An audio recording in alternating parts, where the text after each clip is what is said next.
Good afternoon. I'm Vanessa White, Director of NASA's Johnson Space Center. On behalf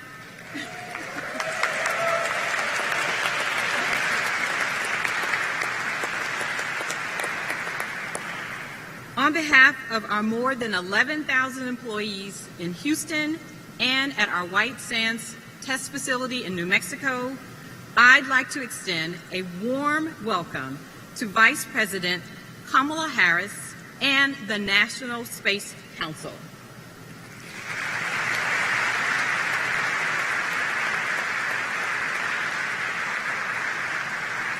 NASA's Johnson Space Center has served as the iconic setting to some of humankind's greatest achievements. This year is very special for us as we're celebrating Johnson Space Center's 60th anniversary in Houston. NASA's human spaceflight program has seen its busiest years in more than a decade in terms of number of spacewalks, launches, people in space, and research conducted aboard the International Space Station. Throughout the past 21 years, the United States has had continued human presence in space.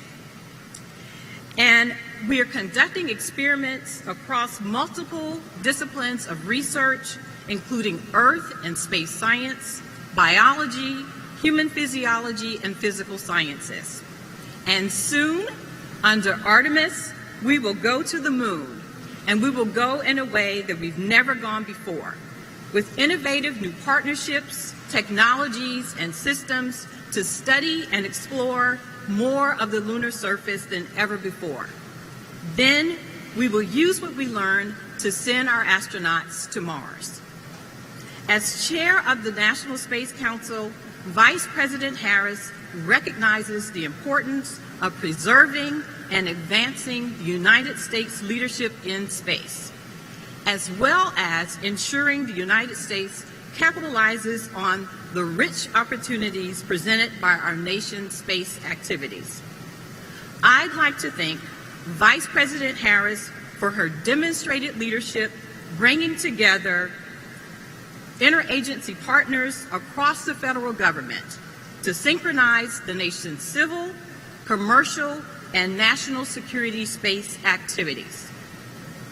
Vice President Harris's role leading the National Space Council is immensely impactful for the Artemis generation, inspiring America as a leader of many firsts.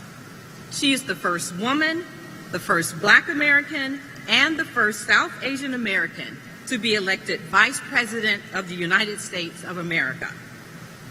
Artemis will land the first woman and first person of color on the moon, inspiring the next generation of America explorers that they, quote, may be the first to do many things, but will certainly not be the last.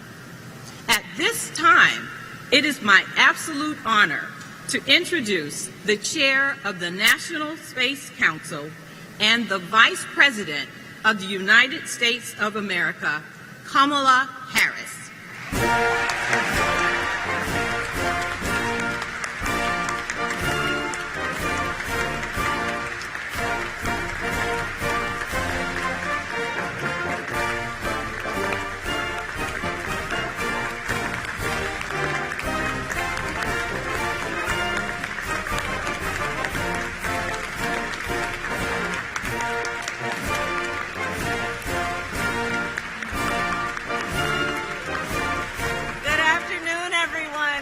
Have a seat. Good afternoon. Madam Director, thank you for that very kind introduction and for your work. I am thrilled to be here. But for our director, I want to thank you for your leadership. You have been an inspiration to so many.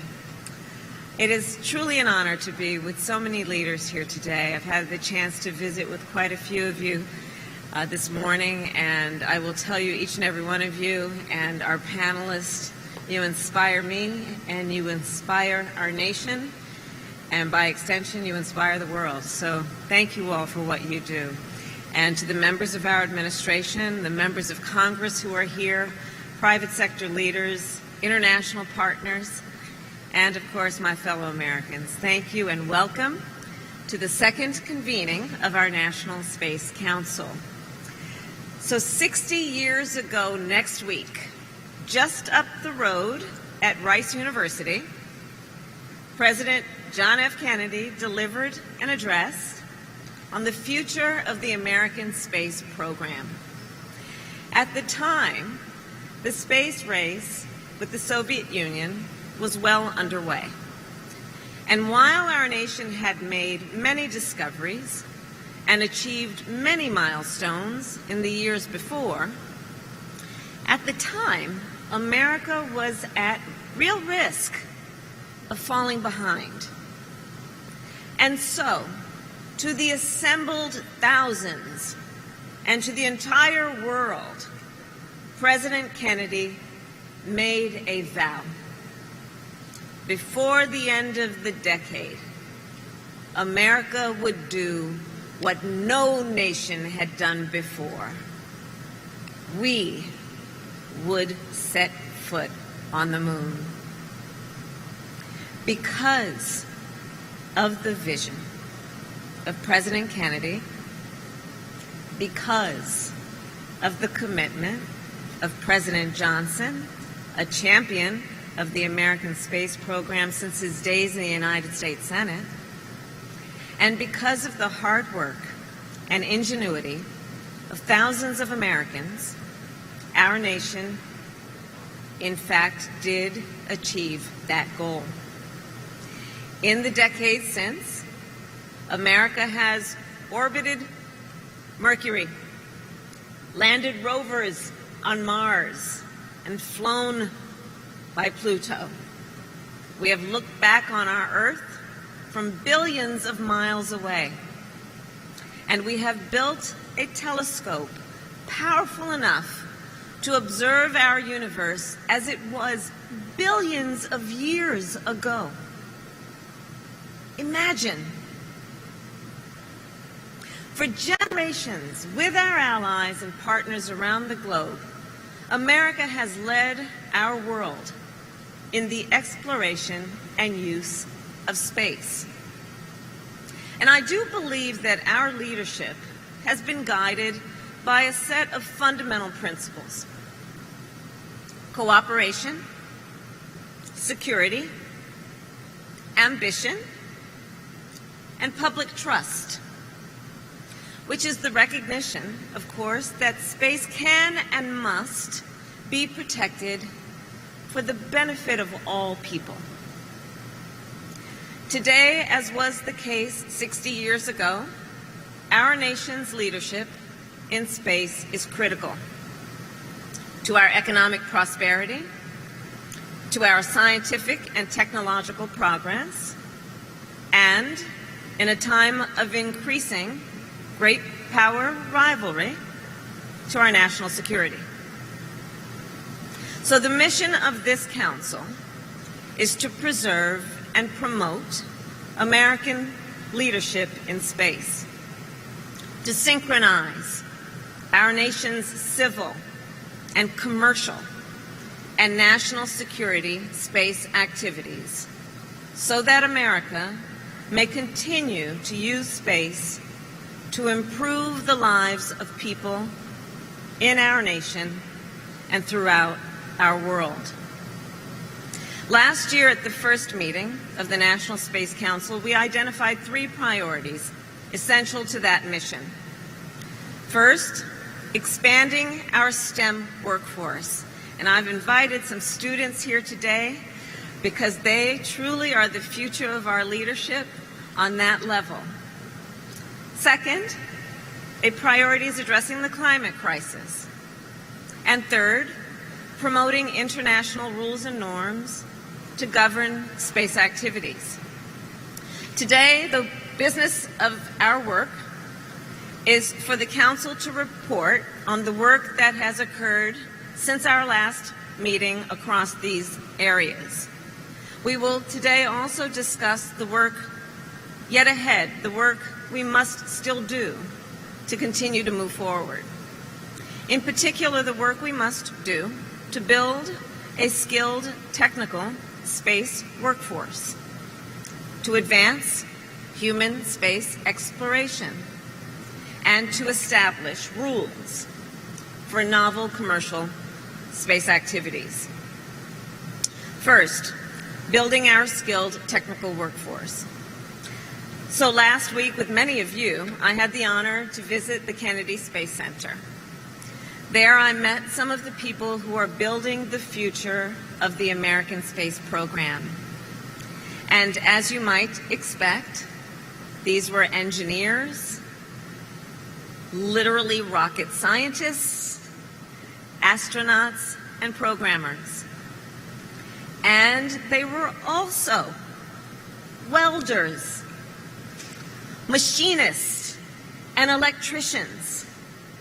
Today, the space industry employs tens of thousands of skilled technical workers. Even so, there are thousands more jobs for technical workers, good-paying jobs that often do not require a four-year degree, but are essential to our space program. And these jobs are just waiting to be filled. Last year, I called on private sector leaders to help our nation address this workforce need. And today, I'm proud to say over a dozen commercial space companies are answering that call. In fact, next month, these companies will kick off 3 regional pilot training programs, one in Florida, one on the Gulf Coast, and one in Southern California. This coalition of companies will partner with our community colleges, with our technical schools, and our unions to help workers learn the skills they need to take on the new jobs that are being created in the space industry, and to help our nation lead the way in space. So that brings me to our second area of focus, and a focus of our meeting for today as well, which is advancing human space exploration. Soon, for the first time in half a century, America will go back to the moon. The Artemis program will return American astronauts to the lunar surface. Yes.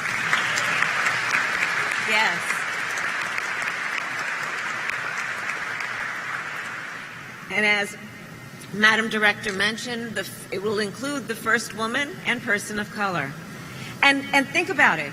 So when we went before, indeed with pride, we planted our flag.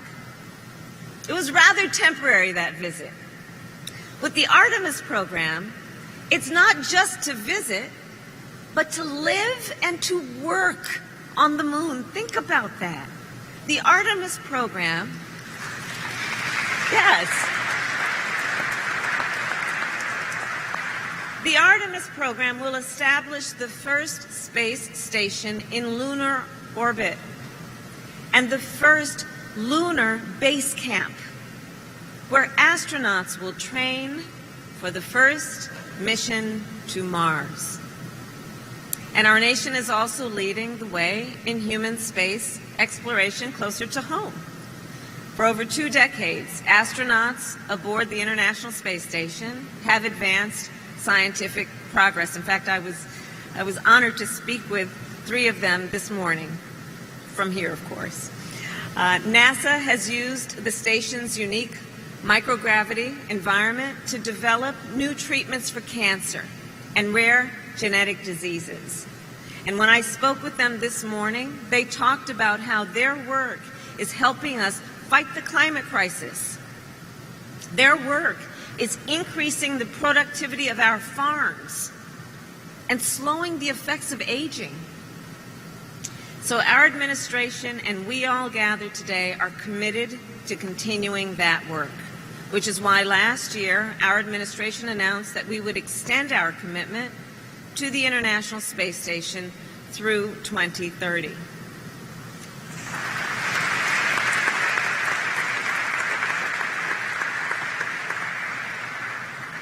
And that being said, we are aware that the International Space Station will not remain operational forever, that we all know, which is why NASA is working with the private sector to develop the first generation of commercial space stations. And as we will discuss more today, our administration remains committed to making sure that NASA maintains the capacity to conduct cutting-edge research in space. Which brings me then to our final area of focus, establishing rules for novel commercial space activities. Today, private space companies have capabilities that would have been difficult to imagine even a decade ago. Today, private companies can dock satellites in orbit. They can capture and move space debris out of the way of our satellites and space stations. And soon, they will be able to repair and even build new structures while in orbit. These novel activities will enable America's continued leadership in space. But because these capabilities are so new, few rules currently exist to ensure that they are conducted safely, effectively, and sustainably. Which is why, in consultation with civil and commercial stakeholders, our administration is currently developing the first rules as a framework for novel space activities. These rules will promote innovation and enable competition. They will reinforce the sources of America's global strength, such as our innovation and our industrial capacity. These rules will be flexible enough to cover space activities that have not yet even been imagined. And they will help ensure that our nation remains a global role model for the responsible use of space.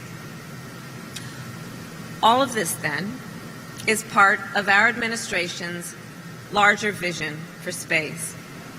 As I explained last year, as activity in space grows, we must also establish international rules and norms to reaffirm the rights of and demand responsibility from all spacefaring nations. Since our last meeting, 8 new nations have signed on to the Artemis Accords, which establish clear norms for civil space exploration, bringing the total of signatories to 21. This April, I announced that our nation would not conduct destructive, direct ascent, anti-satellite missile testing. And later this month, the United States will introduce a resolution at the United Nations General Assembly to call on other nations to make the same commitment. And here's my final point. Much has changed since our nation first set our sights on the moon 6 decades ago. We have traveled billions of miles into the unknown, and we have learned many great and profound truths about our universe. And yet, in a very real sense, we have only just begun our journey into space. There is so much we still don't know, and so much we still haven't done. Space remains a place of undiscovered and unrealized opportunity. So our task then, and our responsibility, dare I say, is to work together to guide humanity forward into this new frontier and to make real the incredible potential of space for all people. May God bless you, and may God bless America. Thank you all.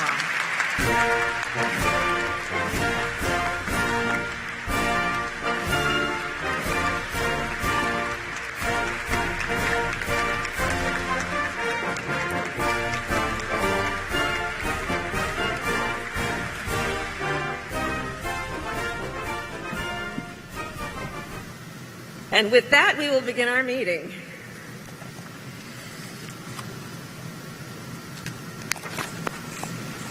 So, Bill, do you want to start us off? So we're going to start with session 1. And at our last meeting, as I mentioned, we focused on 3 priorities: STEM, climate, and rules and norms. So on STEM, we will have a full session on our work later in the meeting. On climate, we have tasked the Council to make climate data and decision tools more accessible for everyone. And then on rules and norms, we have tasked the Council to increase signatories on the Artemis Accords and to develop new rules and norms for space activity. So I'm going to ask NASA to then begin the session, and I'm going to look to our extraordinary administrator, Bill Nelson, the former senator, who has been just so compelling in the way that he has led the work that NASA is doing. So, Bill, I'm going to ask you, how has NASA made its climate resilience and climate satellite data work accessible for all users, from government to a farmer? Can you talk a little bit about that? Madam Vice President, welcome to the Johnson Space Center, who was, as Vice President, the first chairman of the first National Space Council. And you and the President have chosen to extend that. Here we are today. And I would add one more quote from Kennedy's speech 60 years ago. He said, "We go to the moon and do other things not because it's easy, but because it's hard." Yeah. And space is hard, and all of these people, one way or another, in these administration positions, they are dealing with very hard subject. Now, one of the more promising of all the subjects is the question you ask, which is, what can we do from space about understanding what's happening to our Earth and to the climate? So we are going to put up a series of great observatories, in addition to what we already have, that is going to give us a 3D precise understanding of things that are happening to the water, to the land, to the ice, and to the atmosphere. And it's all going to be presented in what we're calling the Earth Information Center. And we have a film that we want to show you about the Earth Information Center. Roll the tape.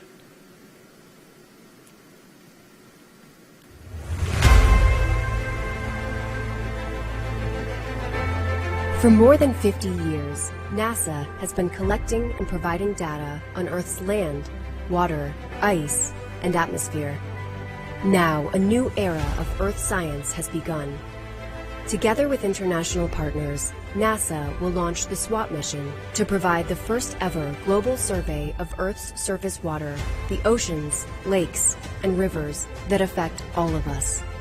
But we also need to understand our planet as a complex whole. That's why NASA will launch a fleet of state-of-the-art satellites forming the Earth System Observatory, which will create a comprehensive 4D view of Earth, from bedrock to atmosphere like never before. The Earth System Observatory will arm us with crucial data to help us address climate change and protect our communities. But how do we get this critical information to the people who need it? Introducing the Earth Information Center.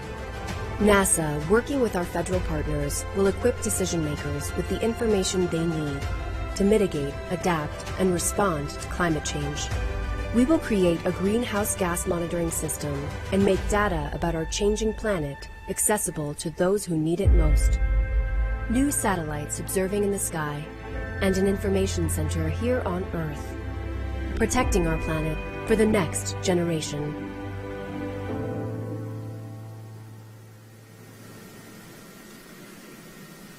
That's quite impressive.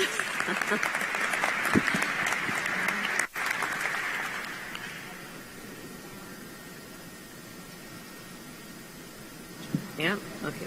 And I noticed the farmer who had the tablet in that video doing their work with the assistance of the satellite data. So thank you for that, Bill. We have Assistant Secretary of the Interior, Tanya Trujillo, here. Last year I visited, where's Tanya? There you are. Last year I visited Goddard and saw the first images of the new satellite, Landsat 9. It was just really extraordinary, and it'd be great if you could talk a little bit about, since then, how are local leaders using Landsat 9, and how are you finding it to be helpful in terms of the decisions that they need to make in real time at the local level? Thank you very much, Madam Vice President. I'm pleased to be representing the Department of the Interior today. USGS took over the controls of the Landsat 9 satellite from NASA last month, and we are looking forward to continuing that 50-year record of great Earth observation images. The new capabilities of Landsat 9 allow us to better track and understand the consequences of global climate change in order to help people on the ground operate their businesses and protect their citizens. Last week, during World Water Week in Stockholm, we heard from two farmers, one from Oregon and one from California, who told us how they use Landsat 9 images to evaluate the crop use, the water use of their crops, by verifying the evapotranspiration rates that they're seeing and allowing them to use less water, especially important now during these drought times. We're also using Landsat 9 to document the historic 20-year drought that we have in the Colorado River Basin, and to see the rapidly changing conditions in our river systems and glaciers, documenting the historic floods we're seeing around the globe, and predicting future sea level rise. Landsat 9 images also allow us to detect water quality changes in things like harmful algal blooms that we see in lakes that affect our drinking water supplies. All of the Landsat data is available for free for anybody, whether you're a government agency, a business, a school, or a family, anywhere around the globe.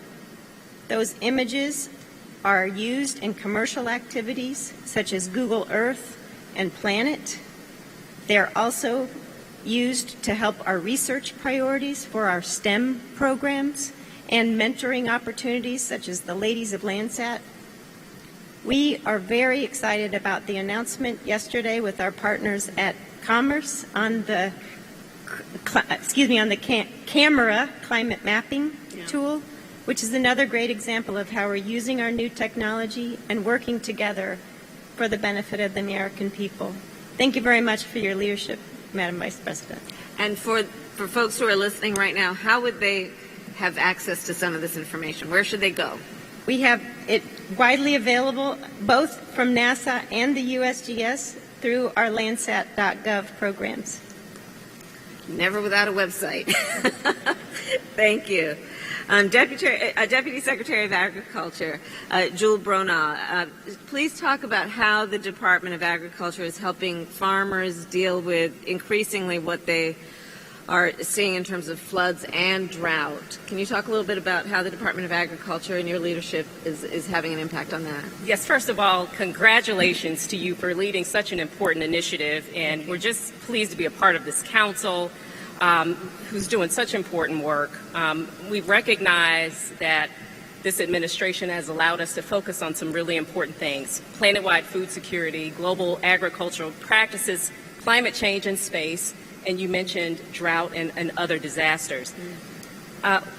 We have really been able to focus on land-based conservation practices, and they will be directly dependent upon our ability to furnish and integrate space-based data layers into climate conservation practices using tools such as Esri and Landsat data. Right. We can utilize that data to address a myriad of issues, including how our land is doing to deal with disasters such as drought and others, agricultural production and other things, and it's really allowing us to focus on a lot of work that we're doing in climate smart agriculture.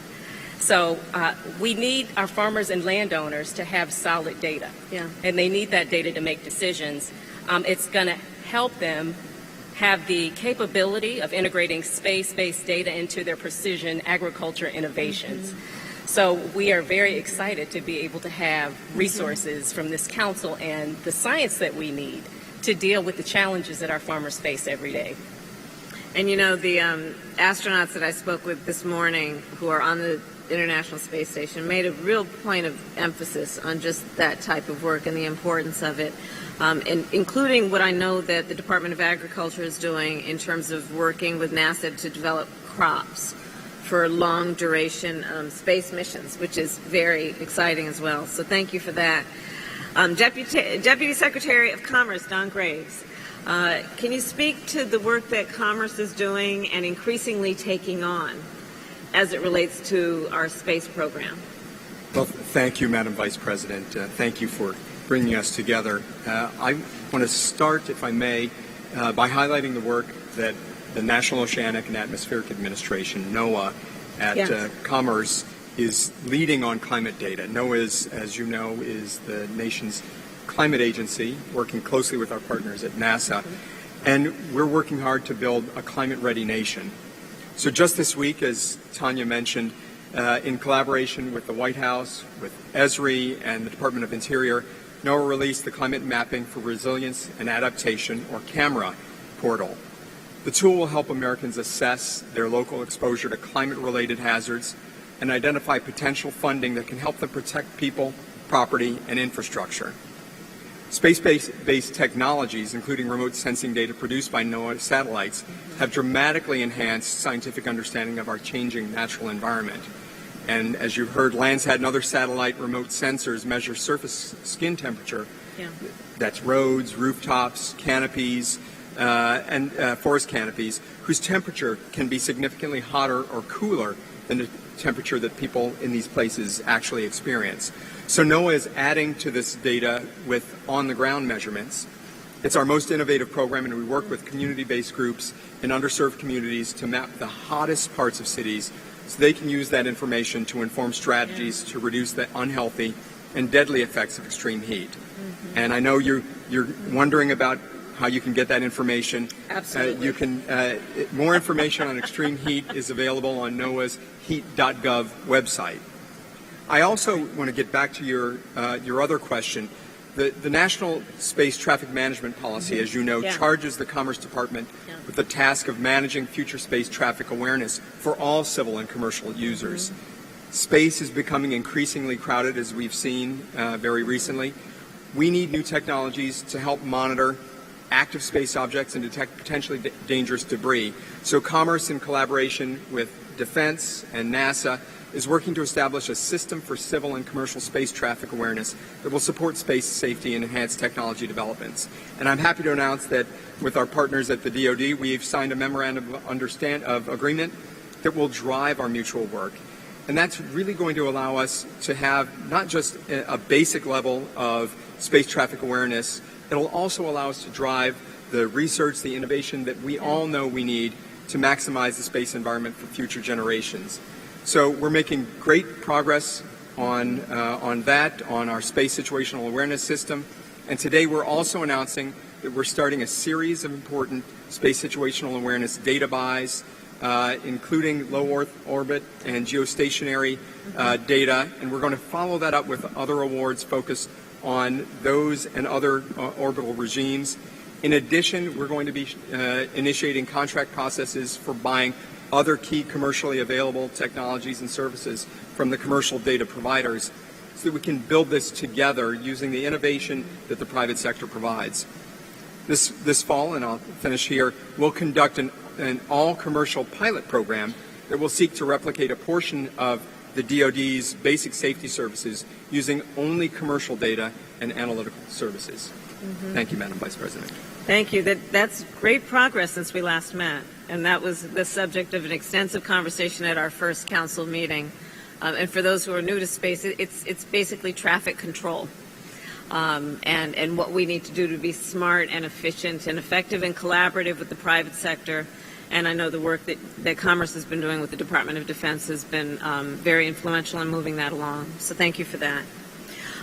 Assistant Secretary of State Monica Medina, please update us on how the Department of State is furthering this work. I spoke earlier about our intentions in terms of conversations at the United Nations General Assembly meeting coming up. If you can talk about that. Yes, thank you, Madam Vice President. I'm honored to be here to represent the State Department today and will report out on all our diplomatic efforts. As you mentioned, our colleagues at NASA are doing incredible work to return humans, men and women, to the moon. At the same time, we have been working together to expand the global reach of our Artemis Accords. With the Accords, we are inviting other spacefaring nations to join in a common vision, a practical set of principles grounded in the Outer Space Treaty of 1967 for safe, transparent, and responsible behavior in space that will facilitate exploration, science, and commercial activities for the benefit of all humanity. As you mentioned, the Artemis family is growing fast with the addition of Mexico, Israel, Romania, Bahrain, Singapore, Colombia, France, and Saudi Arabia just since the last meeting. And later this month, the U.S., along with Brazil and France, will be hosting the first gathering of the Artemis Accord signatories on the sidelines of the International Astronautical Congress in Paris. The participants will discuss how to operationalize the Accords in civil and commercial context and how to continue to add to the Artemis family of signatory nations. We want more Artemis partners. My colleague Mallory Stewart, the Assistant Secretary of State for Arms Control, Verification, and Compliance, and her team also are working to advance the national security space policies of the U.S. government internationally. Next week, Assistant Secretary Stewart will travel to Geneva for the second meeting of the UN Open-Ended Working Group on Reducing Space Threats. The United States, working in close partnership with our allies and like-minded countries, sees this working group as an important opportunity for all nations to advance rules, norms, and principles of responsible behavior in outer space. Madam Vice President, as you have previously underscored, the establishment of the new international norms for outer space must start with a commitment by all spacefaring nations not to conduct destructive direct ascent anti-satellite missile testing. And as you noted, at the upcoming UN General Assembly, the U.S. will sponsor a resolution calling on other nations to make the same commitment. And in the coming weeks, Assistant Secretary Stewart and her team will have extensive consultations at the UN. Our goal is that this resolution is adopted with the broadest possible support. Finally, the State Department's diplomatic efforts on space security norms are complemented by continued U.S. leadership at the UN Committee for the Peaceful Uses of Outer Space, COPIUS. For nearly 60 years, this committee has played an indispensable role in upholding and strengthening the rules-based international order for outer space. Madam Vice President, at your recent meetings in Oakland, it was demonstrated that the U.S. space industry can make a huge contribution to sustainable exploration and use of outer space, and we will be working at the State Department to make sure that they are leading other nations by setting the right example. Thank you very much for your leadership. It's been an honor to be here today. Thank you. Great progress. Thank you very much. OMB Deputy Director Nani Coloretti is here, and if you can talk a bit about the investments that our nation is making in space. Yes, thank you, Madam Vice President, for your leadership on this really critical work. I'm here to talk about resources. Earlier this year, the President put forward a budget that advances our civilian and commercial space efforts in several key ways, and I'm going to just briefly touch on a few of them. First, as you heard from the other panelists, advancing climate and Earth systems data is a high priority. That's why in the FY23 budget, we requested increased funding for Earth science and observations to address the climate crisis, including by making detailed climate data freely available to scientists and policymakers. And I was really great to hear about everybody else's work on this here at this meeting. Second, the budget includes critical investments in the Artemis program that will bolster American leadership in human spaceflight, enabling astronauts to explore and work on the moon, as we heard earlier, and lay the groundwork for the first crewed mission to Mars in many, many years. And third, the budget request for NASA seeks to broaden and diversify student participation in science, technology, engineering, and mathematics to inspire and develop the next generation of scientists, engineers, and explorers. And I'd also like to briefly note that our budget also requested an increase in funding for the Office of Space Commerce. We increased it by 5 times more than the current funding level, and it represents a 30% increase at the Defense Department, where we also increased the budget for vital space capabilities. So taken together, these investments are critical for delivering on the administration's priorities. Thanks. Thank you. And as we often say, the budget should reflect our priorities, and to see the increase in investment through the budget is very meaningful in terms of our commitment to space exploration and our space program. So thank you for that. Okay. So I want to thank the Council. This was a good update in terms of the work we've done so far, and we obviously have a lot more to do, but there has been progress, and I do appreciate the way that the work has been accelerated to meet the demand, I think, for this kind of enthusiasm and attention and passion. And it is making a difference. So thank you all very much. I'm going to now move us to the second session, which is on STEM and the workforce. And I welcome the panelists for our next session on STEM and workforce. And please come on up. Here is a nice table for you. It's almost like a Senate hearing. But you will not be cross-examined. And we have Mr. Pablo Banda, who is biology and environmental science teacher at Milby High School here in Houston, Texas.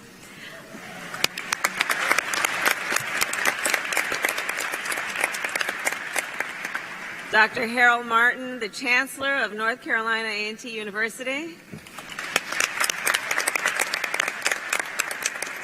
And Ms. Heather Bulk, who is the CEO of Special Aerospace Services. So welcome and thank you, each of you.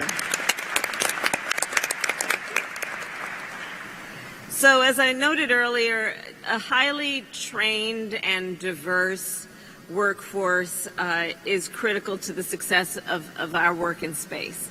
And the jobs include not just engineers, not only engineers and scientists, but also electricians and welders.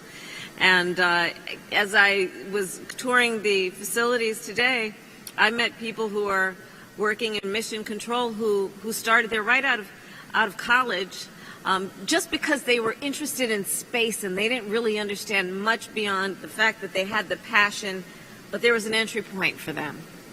And so if you can talk about your work and how you can advise us to have a meaningful commitment to building the workforce, to creating excitement and enthusiasm around the STEM disciplines, and also to build a space workforce that I believe should inspire and should also prepare and then, of course, employ those who have these interests and these skills and this passion. So with that, I'm going to ask first that we will start with the Acting Director of the Office of Science and Technology and Policy, Dr. Alondra Nelson, to start us out in this discussion and talk about how our administration plans to do this work in collaboration with all the folks that are here. Yes, thank you, Madam Vice President, for your leadership. Thank you to our partners for being here. I look forward to our conversation about this important work. So this is an exciting time to be working in the realm of science and technology. The CHIPS and Science Act has launched historic investments in our STEM ecosystem, investments that will transform science and technology in the United States now and long into the future. OSTP will leverage the CHIPS and Science Act to build on your Space Council priorities and human space exploration, commercial space activities, and of course, and STEM. All of these activities require that we include as many minds as possible in building the STEM workforce of the future. Since this council last convened, OSTP has led an interagency space STEM task force, so government to the table, which today is releasing its roadmap to support space-related STEM education and workforce. A report that lays out our vision for growing, diversifying, and strengthening the space workforce. This roadmap details immediate and long-term actions that agencies have committed to pursue, guided by diversity, equity, inclusion, and accessibility. As you noted, Madam Vice President, these actions span 3 focus areas. They first inspire. We will use space as a lens to spark curiosity and cultivate interest in space-related STEM fields, targeting outreach to communities and regions that have historically been unengaged or underengaged. To do this, our agencies have created an online repository of free educator resources and career highlights to show the diversity of people working in STEM jobs throughout the government, like people that you met at Mission Control this afternoon. Second, we will prepare. We will engage students in hands-on activities with experiential learning opportunities like paid internships, apprenticeships, and fellowships to ensure that more people have the skills, training, and access they need to effectively pursue space-related STEM jobs. And third, we will employ. As you know, there are real challenges that people encounter when they enter the workforce, including the space workforce. We will create new professional development programs and funding opportunities that will incentivize pathways to leadership across the federal space workforce. Under your leadership, Madam Vice President, this is the first time in this administration that the National Space Council and federal departments and agencies have come together to prioritize building and strengthening the space workforce. This whole of society strategy is a call to action for all of us here, partners as well, and government, educators, and everyone who works in STEM to build a STEM workforce for space that is open and accessible to everyone. As we approach research, policy, and action in space, it is on all of us to ensure that we are employing the United States' most valuable asset, its people, to solve the great challenges of our time: climate crisis, national security, growing our economy, and uncovering the mysteries of space. Thank you, Madam Vice President. I thank you. I thank you for the work that you have been doing. Again, just accelerating this initiative in a way that is having real impact. So now I will turn to our panelists, and I'm going to start with Mr. Banda, a high school science teacher. Thank you, thank you, thank you.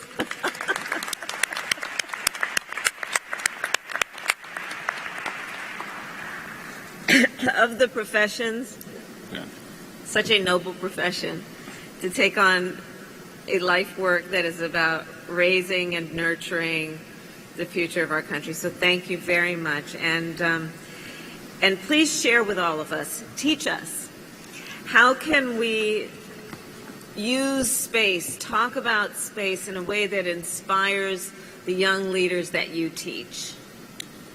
Good afternoon, Madam Vice President and distinguished members of the National Space Council.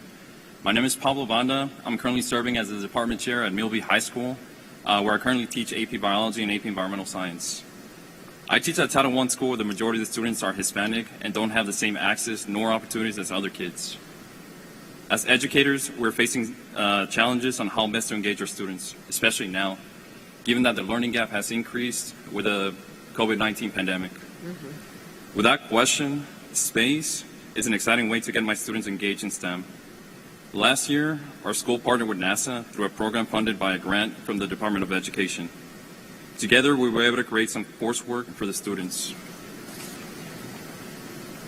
We started with big questions like, when the astronauts go back to the moon, what do they need to survive? Working with NASA education experts, the students engaged in a project called Growing Beyond Earth, where they were able to create a radish station with the goal of creating the optimal conditions for plant growth. The students were able to test different soil compositions, the frequency of lighting, the amount of water, and other factors while collecting data throughout the entire process. They were so excited to think that one day their data could be utilized by NASA.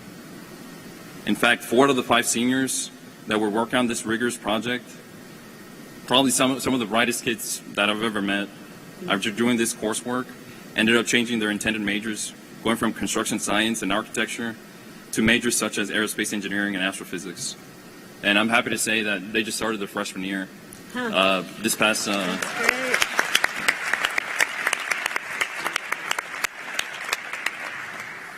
In the end, one of the biggest draws to pursue STEM are the different jobs, especially in space. There's so many career opportunities for the students today.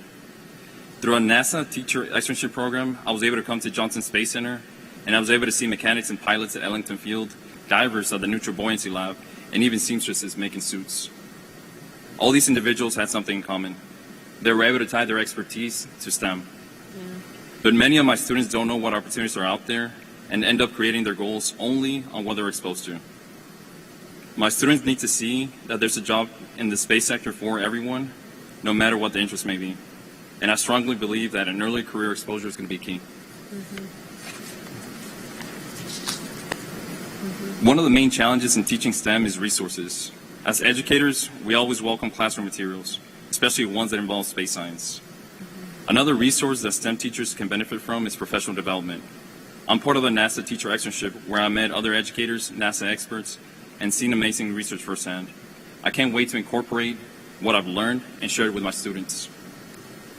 These teacher professional development programs really prepare us as STEM educators to engage students as well as build our own confidence to teach complex subjects.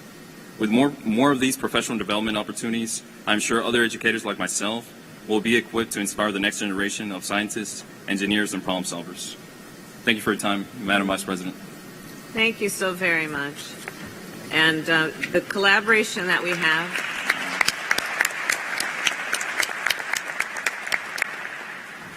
on the Space Council, it's been very intentional that we are including educators who are on the ground like you every day. The opportunities that are available should be, and we know they are, for people coming right out of high school, much less college or graduate degrees, but having your input and your leadership is just absolutely invaluable. So thank you for that. And again, thank you for being a teacher. I'll now turn to Dr. Harold Martin and ask you, how is North Carolina A&T thinking about working with federal agencies to prepare students to join the space workforce? Thank you very much, Madam Vice President. National Science Council members, fellow panelists, and colleagues, it is an honor to be here to share my thoughts about the impact of minority-serving institutions on preparing STEM graduates for the space industry. North Carolina Agricultural and Technical State University has a long and distinguished and significant relationship with the space sector. Dr. Ron Lee McNair, an alumnus and one of NASA's first black astronauts, was killed in the Space Shuttle Challenger in 1986. One of our engineering facilities, named in his honor, has been home to thousands of engineering graduates over the years, and many more are currently enrolled and will enroll in years to come. And he continues to inspire these students today to exceed their expectations. The university has the distinction of graduating the largest number of black engineers per year over the past 2 decades, and we are aware of what it takes to prepare students for success in technical fields.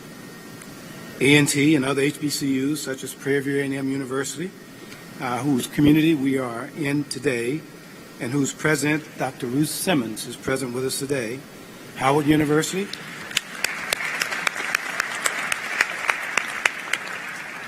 FAMU, Morgan State University, and others, and minority-serving institutions have a history of meeting students where they are and providing the education and skills development in classrooms, facilitating paid experiences in industry with our corporate partners, government partners, and research laboratories. HBCUs and whose graduates have made significant contributions to human space flight and space exploration, and will continue to make significant scientific and technical contributions to space and private industry and through federal service. HBCUs are not alone. Community colleges, Hispanic serving institutions, and tribal colleges and universities all graduate leaders in space workforce. These institutions are being responsive and adapting their programs to meet industry's technical and workforce needs, but cannot do it alone. Relationships with industry and federal government are important and part of the success. For example, we're part of the Space Force University's partnership program that will enable us to expand our programs in science and technology and engineering programs and provide research opportunities for our students and faculty in our STEM disciplines.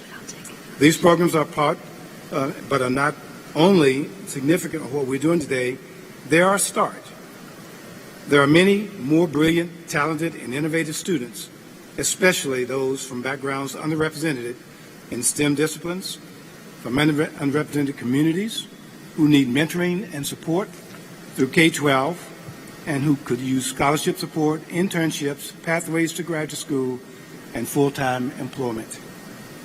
Faculty are doing exceptional work in our research laboratories, but also looking for increased opportunities to drive innovation, explore expectations and opportunities, and share with our students in our classrooms and our laboratories.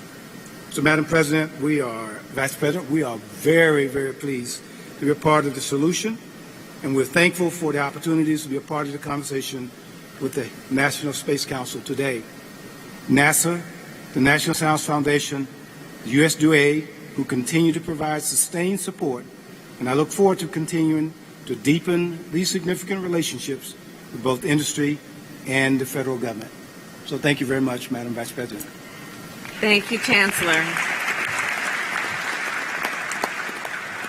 And part of our administration's investment in minority-serving institutions, HBCUs, which has been in excess of $5 billion, is with that very point about what we can do and need to do to give more resources to the venerable institutions that have historically produced our nation's scientists, engineers, and mathematicians. And I want to recognize also Deputy Secretary of Education Cindy Martin, who is here, who is really a leader on a lot of these issues. So having heard from our two educators, can you talk a bit about the work of the department under your leadership?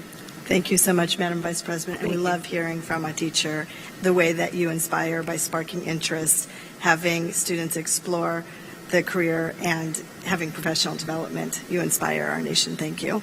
And thank you for the opportunity to speak on what the department's doing to inspire, prepare, and employ. Secretary Cardona and I are so deeply committed and focused on this to ensure that all of our students not just have access to, but that they feel that they belong in high-quality STEM education, both in and out of the classroom. A feeling of belonging matters for our students because we know that sense of belonging is how we inspire, which is your first charge of this commission. The next generation of innovators, and that's how they enter into space exploration. Students can dream big when they're in classrooms, like we just heard Mr. Banda speak about.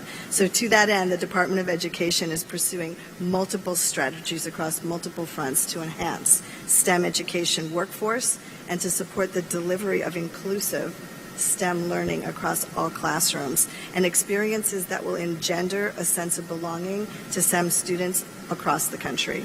We also know from our extensive stakeholder engagement that we're involved in that expanding access to the high-quality, sustainable programs of an ecosystem of partners includes industry sector, community organizations that are so passionate about this, and state and local governments, as well as the voices of our youth. All students across the country and teachers have passion around this topic, as well as our parents, listening to all of the stakeholders who help us see the path forward.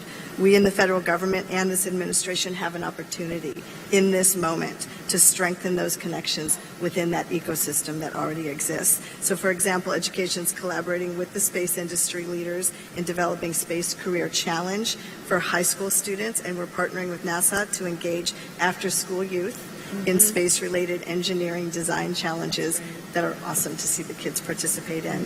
Therefore, the Department of Education is elevating STEM education as a departmental priority, and we're bolstering our role as a leader in the STEM ecosystem, which we know is going to lay the foundation that will help us grow the future space workforce, one that's diverse, one that's highly trained, and one that's ready to provide solutions for our future, for the challenges not just of today and of tomorrow.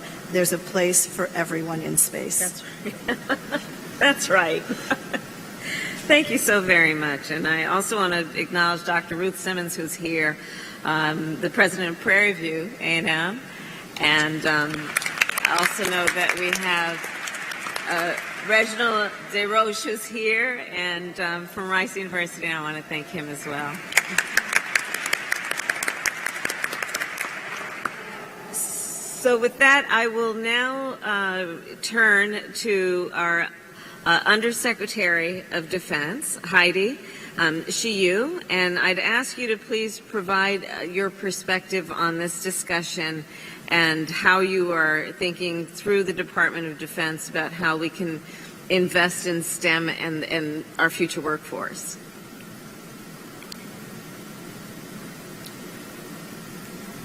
Can you hear me better now? Yes. Okay. The Department of Defense has a great responsibility to ensure that our nation remains safe. Space is one of the 14 technology areas that we have identified as being critical to our national defense.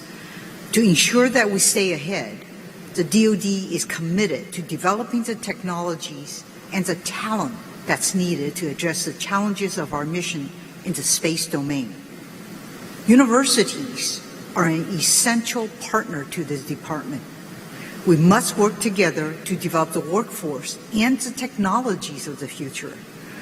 This is why we're expanding our efforts to ensure all Space Force ROTC scholarship cover 100% of college tuitions and fees. Another important milestone today, the Space Force today signed its 14th university partnership program with the University of Puerto Rico, Mayagüez. This highly rated College of Engineering produces some of the best engineers in this country. As a Hispanic-serving institution, UPRM will help the Space Force grow and maintain a diverse and inclusive workforce. Congratulations to Chancellor Dr. Ruyan and our own Chief of Space Operations, General Raymond. Thank you.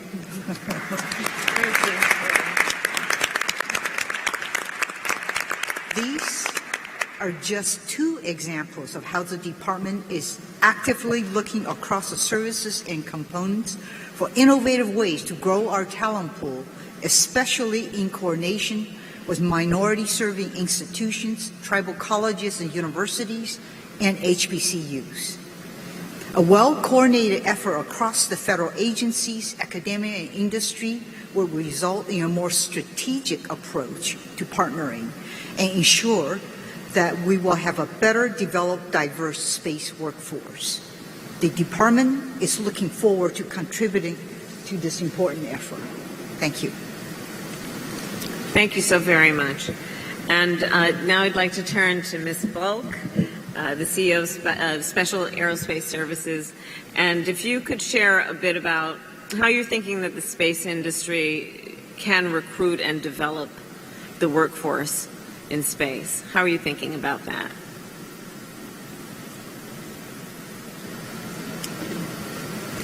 Madam Vice President and distinguished members of the Council, it's truly an honor and a privilege to speak with you today. I'm the CEO of Special Aerospace Services, a woman-owned company that provides engineering and hardware to civil, NASA defense and space programs. I'm also an executive committee member of the Aerospace Industries Association. And in both of these roles, one of my top priorities is developing and expanding the workforce. Today, most of us know that there is an insatiable and ever-increasing demand for both space services and space hardware. Therefore, our industry has what I refer to as an urgent and ongoing need for talent. Thank you. As I was saying, today there is an insatiable and ever-increasing demand for space services and hardware. Therefore, our industry has an urgent and ongoing need for talent. I'd like to suggest 3 ways in which we need to think differently about how we attract, recruit, and, as we've been discussing today, employ that talent. First, when it comes to recruiting engineers, scientists, and technicians, our industry needs to realize that there is also a true wealth of talent in academic communities that we have traditionally overlooked, such as HBCUs, minority-serving institutions, colleges, and tech schools. When we partner with these institutions, we not only find amazing and highly competent talent, we also get this incredible added bonus of diversity. Let me tell you at Xavier, Zay is a manufacturing engineer at SAS. She brings talent, She brings diversity and a true zest for our industry. And we found her because rather than going to the same places that we've been going to year after year, we thought about things a little bit different, and we went to some HBCUs. Zay has proven to be an invaluable team member, not only at our company, but a true asset to our clients as well for their incredibly important missions. Second, I'd like to talk about one of my favorite topics, skilled technical workforce. And the skilled technical workforce is something that when we talk about our machinists, our electricians, our welders, and inspectors, our industry has got to think different here. By hiring for the skills needed to do the job rather than the educational requirements that we traditionally looked at. Like you, Madam Vice President, not everyone, as you said, not everyone needs a college degree. And they cannot necessarily have a college degree to have incredible impact in our industry. Students can come straight out of high school into apprenticeship programs, community colleges, and trade schools. Students, as well as those looking to pivot into our industry, like our critical veterans in our United States. These individuals can immediately come out onto a solid path of having a good job, good salary, and working with state-of-the-art technologies while contributing to an incredibly exciting and important mission. One of our machinists by the name of Caleb was with the U.S. Navy, and he worked on power plants aboard the USS George Bush. MSU Denver, a university that we partner with, sent us his resume and said, you should really take a look.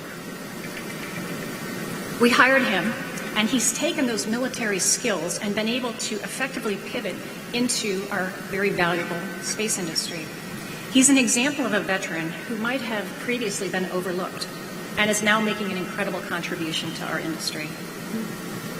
Finally, if the space industry is going to continue to enable national security, creating economic opportunity, and drive innovation, we need to have truly united efforts on the part of the government, industry, and academia to effectively address this pressing talent issue.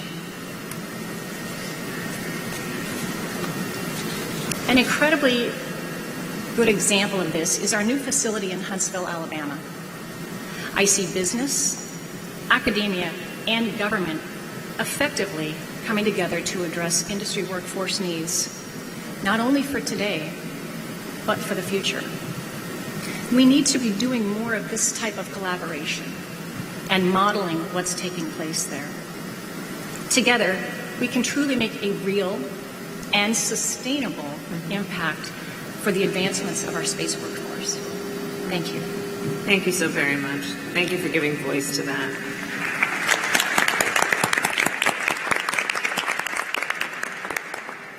And to close out this panel and offer your thoughts, I'm going to ask the Chief Innovation Officer for the Department of Labor, Chiki Agu, to please give your perspective on how we are thinking about this as a workforce issue through the lens of the Department of Labor and your mission to grow America's labor and workforce in a way that we are competitive and strong. Thank you, Madam Vice President. And as you know from Secretary Walsh, our mission is to make sure that every American is prepared for and employed in a good job. And what you heard from Mrs. Bulk is the opportunity for the space sector to do that. Yeah. And so since our last Space Council meeting, we have done deep research into the jobs that are most in demand in the space sector. Number one, using our existing data, but also in deep conversation with employers and trade associations. And then going a step further, we actually gathered this summer at the department over 40 employers, higher education institutions, community-based organizations to dig into those jobs and find the skills that are most in need for each of those. And what we found during those conversations was what you've heard. An urgent and emergent need for skilled technical workforce in the space sector. And when we say that, we mean welders, fabricators, testing specialists, quality control specialists. And what we heard from every stakeholder, bluntly, was that American competitiveness in space depends on filling this need. Yeah. And so at the Department of Labor, what we see is that this need creates an opportunity to bring in workers from communities that have traditionally been overlooked and underserved for a long time. And we think of everyone from returning citizens to folks in rural communities to folks who are opportunity youth. Again, we can use this problem in some ways to solve another. Yeah. And then really what we know this requires is new industry partnerships, where industry is working hand in hand with academia, training providers, to make sure that we have the workforce that we need. That's why we're so excited about the industry commitment today that you announced. We need more things like that to basically solve this problem. And for us, the Department of Labor, we commit to 2 actions by the end of 2023. Number 1, we are going to update and augment the Department of Labor aerospace competency model to include space activities, so that whether you're an employer or an academic provider, you know the skills that are required, so that you can help facilitate skills-based training, skills-based hiring, and creating that diverse workforce that we all need. Number 2, by the end of 2023, we commit to conducting the first registered apprenticeship accelerator focused on the space sector. This accelerator will bring together employers, academic providers, training providers to come together and further the use of registered apprenticeship to fill these critical roles, and also create that workforce that not only fulfills the need but also looks like the country. I think if we do all these things, we're going to create a space that makes us competitive up in space, but that also creates careers here on Earth. Thank you, ma'am. Thank you. And the theme that we've heard on this point, to your point, is thinking about how we define the job, not based on a title or the name of a degree, but what skills are required to actually to perform the job. Correct. And also what we've heard is the critical relationship then between government, between academia, educators, and the industry to build America's workforce in space. So thank you all very much. Thank you for participating and for your leadership. And we're going to move now to our 3rd session.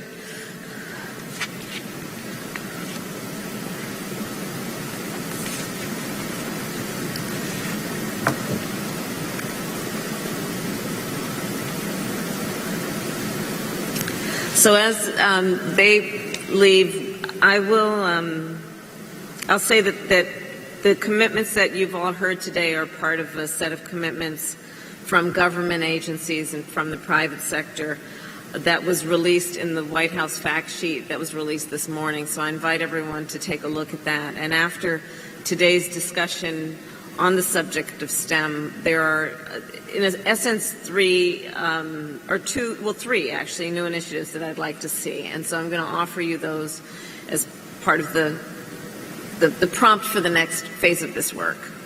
1, I'm asking the Department of Education to create a plan within 90 days to stand up a new STEM office at the department and to lead STEM education activities, as we've discussed, in partnerships across the public and private sectors, and to expand pathways to space careers. And it sounds like you're well on your way to do that, but that is the request that I'd like to make coming out of today's convening. Second, I'm asking OSTP within 120 days to inventory and align all of the space-related investments and partnerships between the federal government and colleges and universities, so that we can have some guidelines and some timelines on moving that work forward, and it sounds like it's well underway. Finally, if we're to maintain space leadership as a country and strengthen our industrial base and create good quality jobs, I do believe that we are well on the way to do that with a federal program that is really focused on a lot of the kind of work that we are talking about today. So that'll be part of the do-out of our work on STEM. And with that, I will introduce our 3rd and final panel on human space exploration, and I welcome Dr. Aruna Sharma, who is a research scientist at Cedars-Sinai, and Ms. Karina Dries, who is the president of the Commercial Space Flight Federation. Welcome to you both. Human exploration is a natural topic here at the Johnson Space Center, which of course is the home of the Astronaut Corps and Mission Control. So as we transition, as I spoke earlier, as we transition from the International Space Station to what we are doing around commercial space stations, our administration is, as I've said, committed to ensuring a smooth bridge between space activities of today and those of tomorrow. And it is why, as I said earlier, we are committed to extend our investment in the International Space Station through 2030 to ensure a smooth transition as we move forward. And of course, we look forward to our partners making similar commitments.